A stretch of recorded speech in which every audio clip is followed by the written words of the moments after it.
xilliga ay nuujinayso dhalaanka. intu badan uur ma qaado, balse waxaa dhacdo ama aan badnayn in ay dhacaan in laga awood badiyo hormoonada qaabilsan joojinta uurka oo ay ka awood badiyaan hormoonada uur qaadista oo hooyada sida fudud ay uur ku qaado.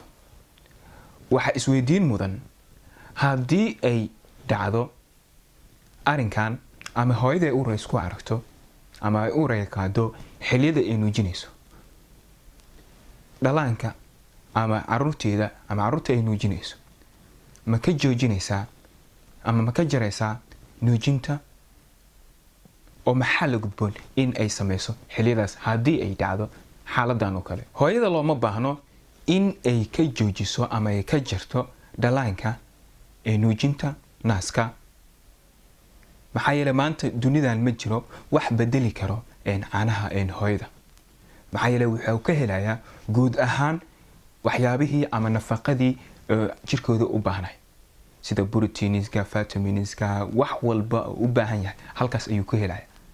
maadaama aysan jirin wax bedeli karo caanaha hooyada, hooyada xilliyadaas ma joojinayso nuujinteedii ayay sii wadaysaa. balse waxaa muhiim ah ama loo baahan yahay hooyadu in ay qaadato cuntooyin isku dheelitiran oo ay ku jiraan guud ahaan nafaqadii oo jirkeeda u baahan yahay si ay u soo saarto caano badan. maxaa yeelay xilliyadaas waxay qoodinaysaa laba naf ayay qoodinaysaa, uurjeefka ama ilmaha caloosha ay ku sido iyo dhalaanka ay nuujinayso. maadaama labadaas naf ay nuujinayso waa in ay qaadataa cuntooyin isku dheelitiran oo ay ka helayso guud ahaan nafaqadii jirkeeda u baahan yahay sida proteiniska, carbohydrate-ka, wax walba oo jirkeeda u baahan yahay.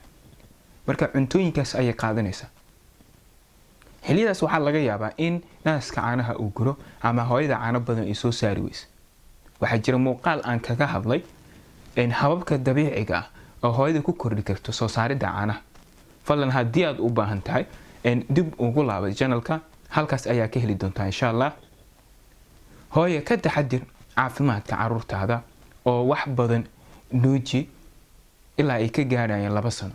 haddii aad tahay markii kuugu horeysay oo aad channelkeena soo booqato, fadlan subscribe hana ka iloowin inaad muuqaalkeena like saarto. wixii su'aalaha aad qabtid waxaa noogu reebaysaa barta commentiga. intaas ayaan ku soo gabagabeynaya. wassalaamu calaykum ورحمة الله تعالى وبركاته.